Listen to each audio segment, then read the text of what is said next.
Assalamualaikum warahmatullahi wabarakatuh.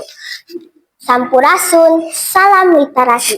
Perkenalkan, nama saya Falisa Nacimak Riswandi. Saya dari kelas 4B.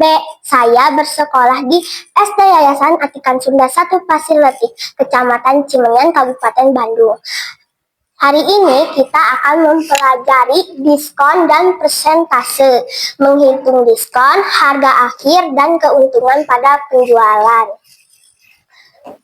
Sering kita lihat diskon ya yang kayak gini.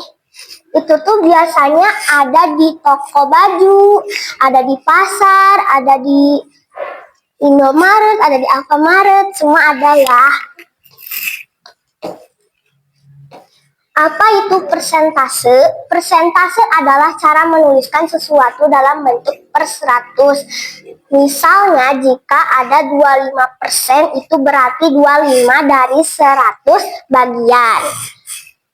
Persentase sangat mudah ditemui dalam kehidupan sehari-hari, terutama saat berbelanja di toko online. Tanpa sadar, kita sering menghitung harga akhir dengan menggunakan persentase.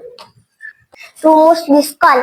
Harga setelah diskon dihitung dengan harga akhir, harga awal, persentase diskon kali harga awal.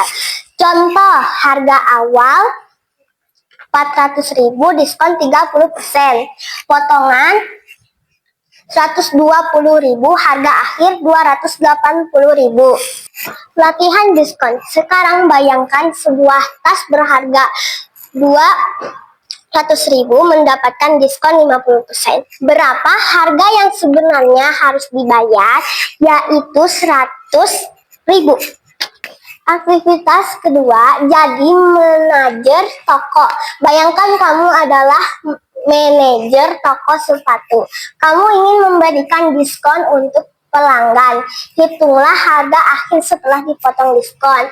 Nih, sepatu harganya 200.000, diskon 10%. Potongan harganya adalah 20.000. Harga akhirnya adalah 180.000. Tas 150.000, diskonnya 20%, potongan harganya 30.000. Harga akhir 120.000. Topi 80.000, diskonnya 50%, potongan harganya 40.000, harga akhirnya 40.000.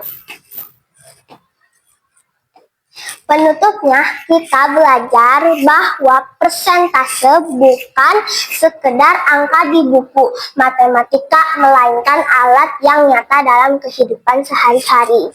Dengan memahami cara menghitung diskon,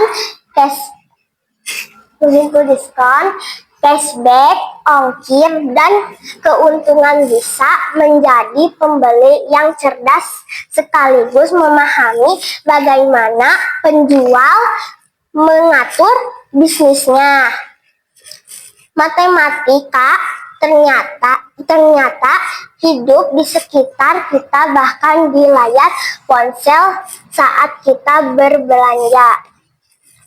Semoga bermanfaat. Terima kasih. Assalamualaikum warahmatullahi wabarakatuh. Salam literasi anak Yas.